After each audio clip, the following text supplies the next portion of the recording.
There once was a girl who got carried off by sages to impressive places in imaginary cages. She toiled and tried with all of her might to please them and serve them and hide her own fright. As the days went by, she took in from the air all the knowledge and power, and her wisdom grew trite. After each shift with the sages, she would retreat to her space, writing down the magic, leaving no trace, singing maybe in a plane, a train, or on the river that I cried.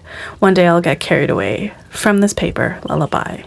Each evening her sages would riddle one another to light up their own torches on a front porch of property with sprawl. Each sage had their own flavor of vices to stoke an echo and churn chamber. The girl chosen for her lackluster one day spoke up with a slight drawl. The room grew still as her voice wavered, and this is what she said. Riddle me this, how does the paper you write on give you more freedom than the money can buy? Riddle me this, how does the paper you write on give you more freedom than the money can buy? Again, after each shift with the sages, she would retreat to her space, writing down the magic, leaving no trace, singing maybe in a plane, a train, or on the river that I've cried. One day I'll get carried away from this paper lullaby.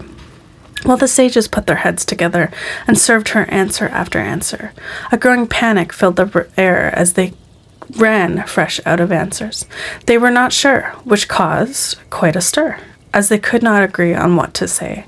Finally, they said, okay, we give up. We're fresh out of ideas. The one thing we can agree on is that there is no answer to this riddle. Tell us, they said, what is the answer? By this point, she had absorbed all of what they collectively stood for, and she stood up. She quietly picked up the paper and folded it into a plane.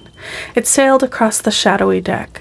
It grew so big and life-size, and in the moment the girl snapped her fingers and hopped on as it whisked her away, singing, "This is the day I fly away on my paper plane. The difference between you and me is I know when to leave alone the mundane."